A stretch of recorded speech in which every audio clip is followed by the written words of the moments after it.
Breaking news on another shooting in the district. This latest gun violence comes as the mayor and police chief of the city are getting ready to testify before the House Oversight Committee in just 5 hours. This latest shooting, meantime, happened around 1:30. It was at 14th and Fairmount Streets in Northwest DC, and that's where we find our Jess Arnold this morning. So, Jess, I know you've been out there trying to get more details on this. What have you learned so far from police? Yeah, well, in the last hour, they've told us that the victim in this shooting is a woman with critical gunshot wound injuries. That's all they'll tell us. I'll step out of the way to give you a look at this scene. Now, it was police, we're told, who actually had heard the gunshots and came here to 14th and Fairmount to check out the scene. As you can see, the investigation is still going on as we work to learn more of those details and get an update on that woman's condition. But as you mentioned, Allison, this comes as Mayor Bowser and Chief Contee are set to testify in front of a House Oversight Committee at 10 a.m. about crime, homelessness, and budget issues. The city administrator and U.S. Attorney for D.C. will also be there. Now, just yesterday, the mayor announced new legislation aimed at identifying and filling in gaps in D.C.'s justice system called Safer, Stronger D.C.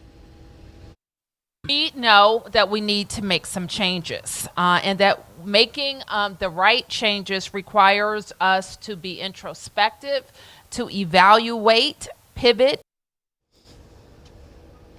So here are some of the main points of what Mayor Bowser is calling a common sense bill. It would increase the penalties for illegal gun possession and violent crimes targeting people with disabilities, strengthen provisions that allow people to petition for early release, and amend the D.C. Code to make it an assumption that repeat offenders of violent crimes not be released before they go to trial, giving judges more leeway there.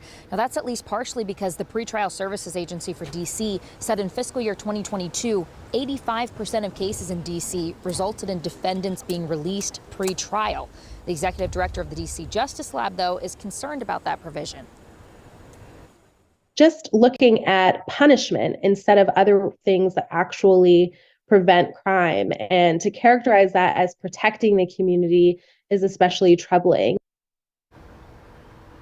Now, the D.C. mayor also published an order calling on her deputy mayors throughout her administration to come up with some interagency solutions. That means the whole government working together to address the crime issue. For example, she had mentioned that the D.C. Health and Human Services deputy mayor should be looking at maybe setting up a hotline for parents to call if they're worried about their child becoming involved in violence or becoming a victim of violence. So we'll be looking out for more of those suggested solutions. But again, she and Chief Contee are set to testify in front of a House Oversight Committee at 10 a.m.